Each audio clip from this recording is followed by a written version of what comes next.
think it's a funny line, and being probably the only American here, especially the only Texan here, I figured my last day in Italy, I'll wear a shirt that's more stereotypical. Oh, okay.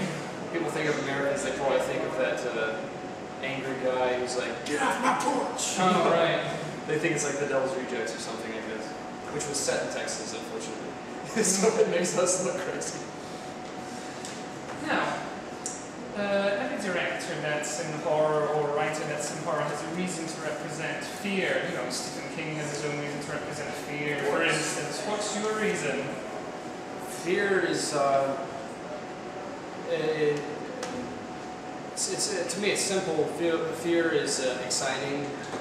Yeah, people like excitement. People like roller coasters. They like thrills. You know, for me, I like things like scuba diving, skydiving. Recently in Van Nuys, California, I did what you call aerobatics, where you get in the small Lancer 360 plane, small two-people plane, and you do crazy military Air Force flips. Yeah. And I got to fly with the joystick. I got to fly the plane for a few minutes, and I was very terrorized. That was scary for me because if you mess up, you're dead. Yes, of course. And unfortunately, he's dead too. So that was very scary for me. But when I was done, I felt amazing. Like, yeah, I did that, and I have a video to show my friends, and so it's like in a way, horror is a safe way to do that. Most people don't have to go 80 feet below the ocean or jump out of a plane. Most people can watch a movie. It's healthy to watch a movie. That's it stimulates the imagination, but you're not in danger. When it's done, you can laugh with your friends. And, oh, that was a really scary movie. Yeah. That was great. That one part.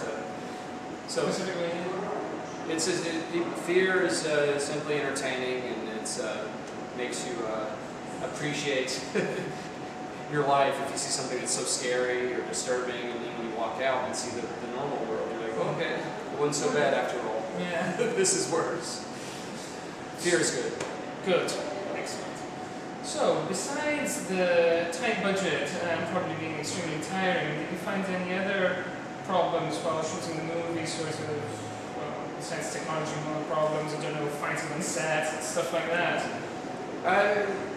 I guess one of the things that is part of just comes with the part of the budget limitations is to save money. We shot it on the EOS, the new digital cameras. Yeah. In this case, we shot it with the Canon 7D and Zeiss CP2 prime lenses, the compact prime lenses, to give it a bit of a more of a high budget look to it.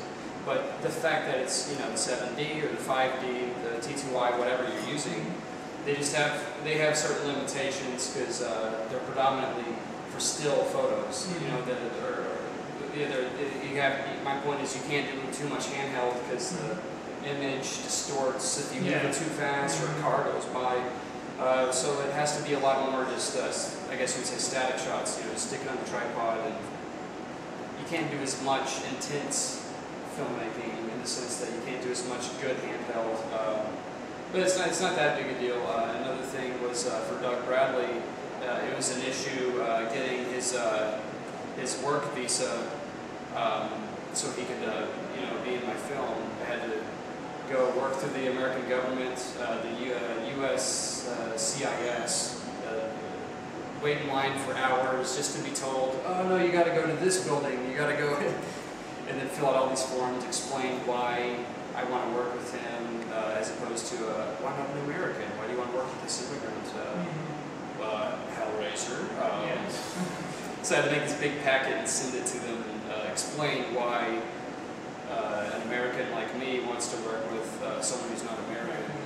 It's a lot of crap that sometimes you have to put up with in order to get to the artistic stuff.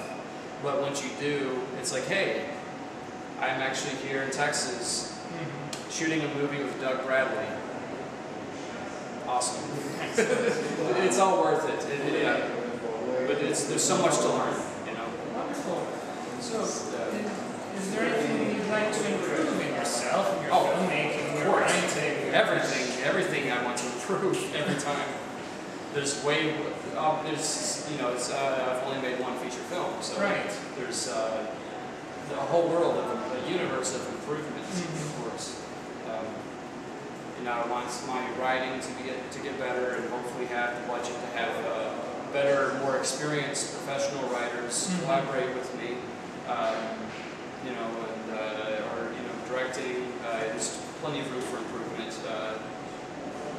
Acting. You know, I'm still taking acting training every week, improving my skills. You know, trying different things, and yeah. Now, last but not least, what are your new next projects going to be? If you want to tell us something about them.